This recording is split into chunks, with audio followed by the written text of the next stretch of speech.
हाँ भाई, पैसे तो पूरे हैं। मैंने तो दस्तखत कर दिए हैं। अब तुम भी इन कागजातों पर अपने दस्तखत कर दो। हाँ हीरा भाई, अभी कर देता हूँ। ये लो कैलाश, जमीन के कागजात। आज से मेरे खेत के मालिक तुम हुए। अच्छा हीरा भाई, अब मैं चलता हूँ।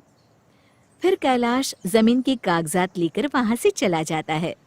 तभी अंदर से हीरालाल की पत्नी वहां आती है और हीरालाल से कहती है, वाह जी वाह, आपने तो आज कमाल कर दिया।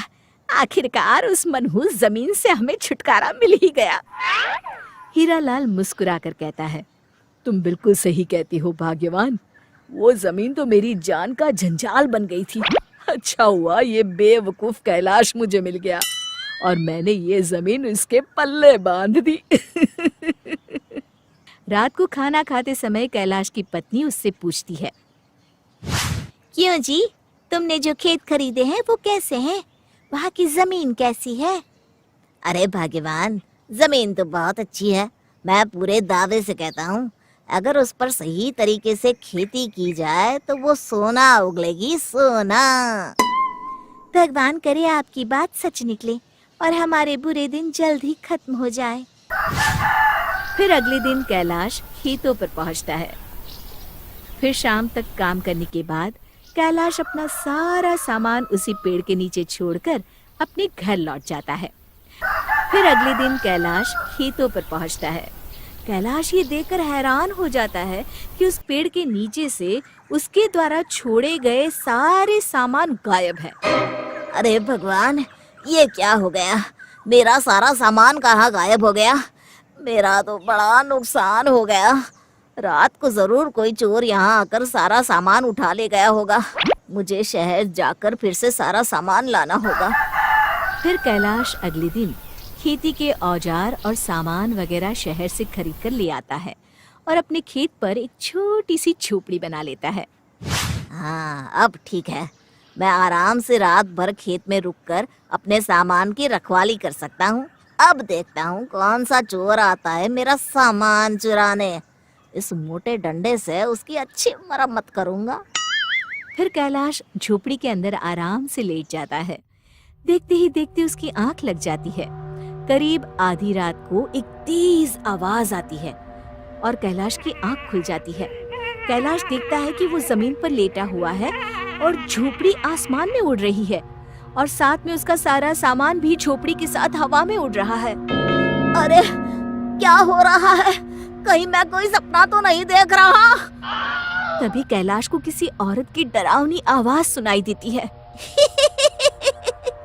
ये मेरा इलाका है, यहाँ इंसानों का आना मना है। जल्दी से भाग जा यहाँ से, वरना झोपड़ी के साथ तू भी हवा में उड़ता हुआ दिखाई देगा। मर गया रे, यह तो किसी चुड़ैल की आवाज है। इस पेड़ पर तो चुड़ैल का साया है। अब क्या करूं? हे भगवान, तू ही मेरी रक्षा कर। अरे कोई मुझे बचाओ। घबराहट के मारे कैलाश अपनी जान बचाने के लिए वहां से भाग खड़ा होता है। कैलाश तेजी से भाग रहा होता है, तभी उसे मुखिया जी का घर दिखाई देता है। कैलाश मुखिया जी के दरवाजे पर जाकर जोर जोर से आवाज लगाता है, अरे मुखिया जी, जल्दी से दरवाजा खोलिए, मुझे अंदर आने दीजिए। मेरे पीछे चुड़ैल पड़ी है। अरे इतनी देर क्यों लगा रहे हो मुखिया जी? मुखिया जल्दी से दरवाजा खोल देते हैं और कैलाश को इस तरह घबराया हुआ देखकर उससे पूछते हैं, अरे कैलाश, तुम इतनी रात को यहाँ क्या कर रहे हो और तुम इतने घबराए हुए क्यों हो? आखिर बात क्या है? कैलाश के साथ जो जो घटना घटी पूरे विस्तार से सारी घटना मुखिया जी को बता देता है।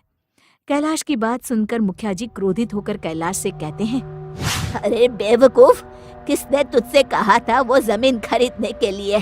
हीरालाल तो एक नंबर का चालाक आदमी है।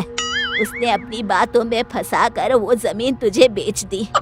बहुत साल पहले हमारे बाप दादा उस जमीन पर मुर्दे जलाया करते थे। तभी से उस जमीन पर चुड़ैल का साया है, इसलिए उस जमीन के आसपास कोई जाता भी नहीं।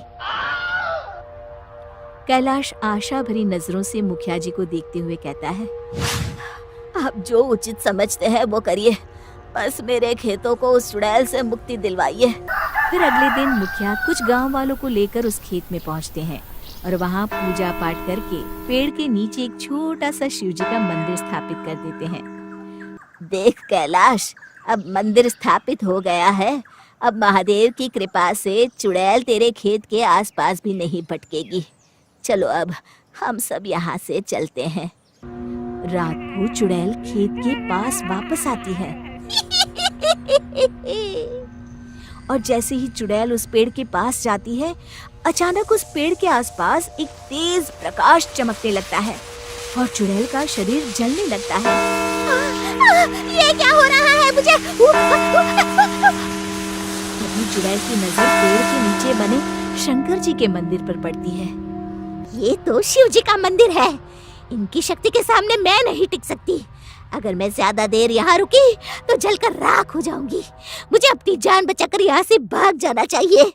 इसी में मेरी भलाई है। इस तरह शंकर भगवान की शक्ति से डरकर वो चुड़ैल हमेशा के लिए वहां से भाग जाती है। शिक्षा, बुराई पर सदा अच्छाई की ही जीत होती है।